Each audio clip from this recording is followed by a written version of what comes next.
మన భారతదేశంలో ఒక నది గర్భంలో 1008 శివలింగాలు ఉన్నాయి. నది ప్రవాహం తగ్గగానే ఆ 1008 శివలింగాలు మనకు దర్శనమిస్తాయి. వాటిని సహస్రలింగాలని అంటారు. ఈ సహస్రలింగాలు కర్ణాటకలోని సిర్సి నుండి 15 కిలోమీటర్ల దూరంలో షెల్మల అనే నది ప్రవహిస్తుంది. ఆ షెల్మల నదిలోనే ఈ సహస్రలింగాలు దర్శనమిస్తాయి. ఆ పారే నదిలో శివలింగాల దర్శనం చాలా అంటే చాలా అద్భుతంగా ఉంటుంది. ఇలాంటి ఒక గొప్ప అద్భుతమైన ప్రదేశం ఉందని చాలా మందికి తెలియదు. అసలు ఈ సహస్రలింగాలు ఎవరు ప్రతిష్ఠించారు, ఎందుకు ప్రతిష్ఠించారో నేను మీకు చెప్తాను. పూర్వం 16వ శతాబ్దంలో సిరిసిని పాలించిన సౌండరాజు అయిన అకసప్ప నాయక్ అనే రాజు ఉండేవాడు. ఆ రాజుకు సంతానం ఉండదు. ఎంత సంపాదన ఉన్నా సంతానం లేకపోవడంతో ఆ రాజు చాలా బాధపడేవాడు. ఇక ఆ సమయంలో అతని రాజగురువు వచ్చి ఇలా అంటాడు, అన్నిటికీ ఆ పరమేశ్వరుడు ఉన్నాడు. ఆ మహాదేవుణ్ణి నమ్మి 1008 లింగాలు ప్రతిష్ఠించు, తప్పకుండా సంతానం కలుగుతుంది అని చెప్తాడు.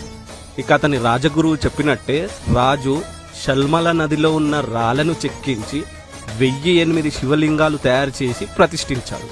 దాని తర్వాత అతనికి సంతానం కలుగుతుంది. అలా ఈ సహస్రలింగాలు ఇక్కడ ప్రతిష్ఠించబడ్డాయి. సంతానం లేని వాళ్ళు ఇక్కడికొచ్చి సహస్రలింగాల దర్శనం చేసుకుంటే తప్పకుండా సంతానం కలుగుతుందని ఇక్కడ ప్రజలు చెప్తారు. అలా చాలా మందికి జరిగిందని కూడా చెప్తారు. ఇక ఆ శివయ్యను నమ్ముకుంటే అంతా మంచి జరుగుతుంది అనడానికి ఇంతకన్నా గొప్ప నిదర్శనం ఉండదు. ఇంకో విషయం ఏంటంటే ఈ 1008 శివలింగాలకి ప్రతి ఒక్క లింగానికి ఒక నంది ఉంటుంది.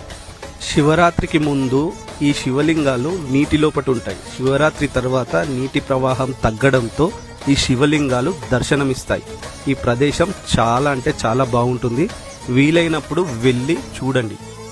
అచ్చం ఇలాంటి సహస్రలింగాలే కంబోడియాలో కూడా ఉన్నాయి. అవి సూర్యవర్మ, ఉదయ ఆదిత్యవర్మ అనే మన తెలుగు రాజులే ప్రతిష్ఠించారు.